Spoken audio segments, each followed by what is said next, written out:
Bonjour, bienvenue pour cette nouvelle chronique bioéthique sur le blog Éthique Vie et Mort 2.0, l'atelier e-santé. Alors aujourd'hui nous avons un thème qui va vous faire rire mais qui est très sérieux. C'est Avatar. Avatar passe en live dans le monde scientifique, et oui, le film de James Cameron est en fait une marche vers une réalisation, ce qu'on appelle le 3.0, la grande convergence de l'humain et du numérique. Il y a eu un congrès là-dessus, les milestones, les étapes pour arriver à cette convergence qui s'appelait 2045, le futur. Un congrès qui a eu lieu aux États-Unis en juin 2013 et qui s'appuie sur les travaux de scientifiques, dont de neurologues. Les neurologues Théodore Berger, Mikhail Lebedev et Alexander Kaplan sont convaincus qu'il sera possible de préserver le cerveau dans une capsule cybernétique après que le corps soit mort. On est en train d'établir la preuve que le tissu cérébral vieillit moins vite que les autres parties du corps. Et le cerveau étant le dernier organe à mourir, il est donc tout à fait concevable de le maintenir en vie après la mort physique de l'homme et donc de le transplanter sur on va dire, un humanoïde, donc un robot à apparence humaine. Alors, c'est complètement époustouflant, ça a l'air complètement surréaliste, et pourtant, la science est en train de rendre ça réel. Alors, je vous le dis tel que je l'ai vu passer, c'est le 2045 Avatar Project Milestones, et c'est préparé par un scientifique, par une équipe de scientifiques, et le jeune multimilliardaire russe Dmitri Itskov, je ne sais pas si je prononce bien, qui a pour projet de transplanter un cerveau humain dans le corps d'un robot, d'un humanoïde, d'un androïde. C'est donc un projet tout à fait sérieux qui est inclus dans le Global Future 2045 Congress Program, ce congrès américain dont je vous parlais qui a eu lieu en juin.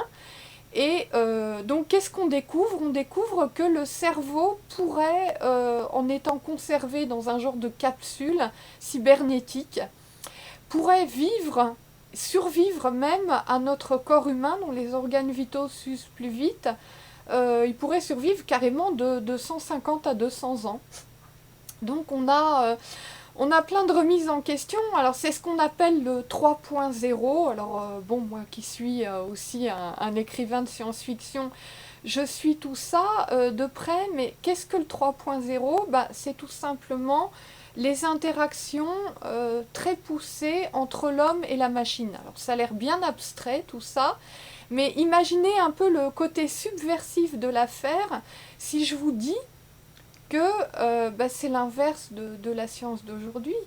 La science d'aujourd'hui, regardez la vitrine de la médecine occidentale, c'est la transplantation d'organes, la plus haute technologie, et cette transplantation repose sur l'assertion l'assertion scientifique entre guillemets, que les organes peuvent vivre plus longtemps que le cerveau. Donc l'exact opposé.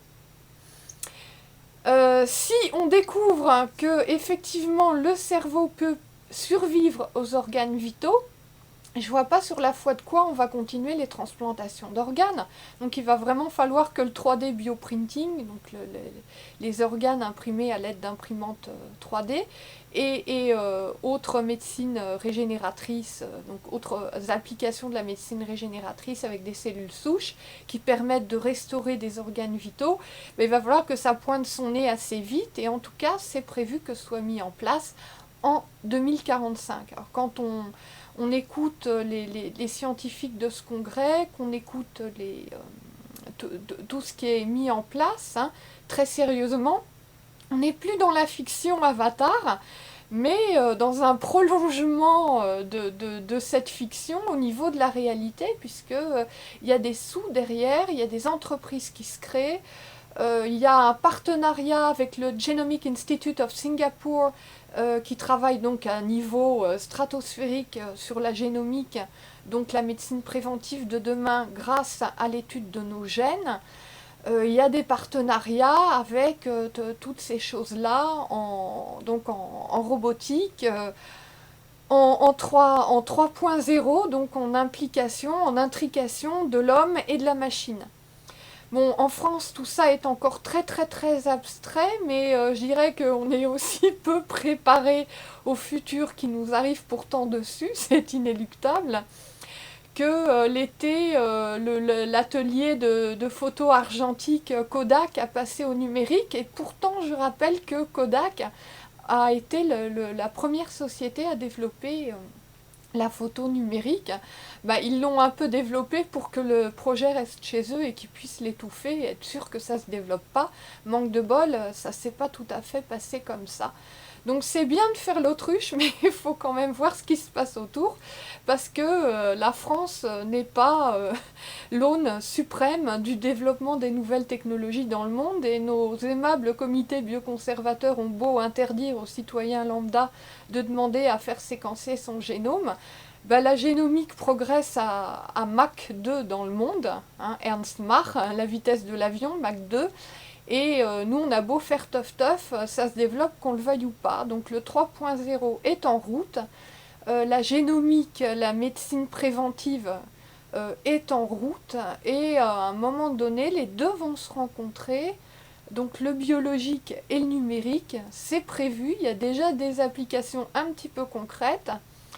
Et bah écoutez, je vous engage à suivre tout ça de près parce que c'est véritablement passionnant. Et on voit que si, donc, comme certains neurologues tendent à le dire, le cerveau humain peut être conservé, on sait le réparer, le prolonger, sur quels critères scientifiques nos aimables mandarins transplanteurs et autres neurologues vont-ils annoncer aux familles endeuillées, eh bien écoutez, son cerveau est trop endommagé, il ne reviendra pas, est-ce qu'on peut prélever ses organes vitaux? Donc c'est l'inverse qui va se produire. Aujourd'hui, on considère qu'Avatar c'est de la fiction et que James Cameron il est bien gentil en Nouvelle-Zélande, mais voilà, il tourne cette trilogie et puis laisse les scientifiques faire leur boulot dans le monde des réalités. Ben, c'est un peu l'inverse qui va se produire. Je pense que nos aimables mandarins vont se retrouver très vite prédatés par des réalités qui les dépassent. Et c'est justement Avatar qui va les regarder comme une gentille fiction en disant la mort du cerveau, vous êtes gentils.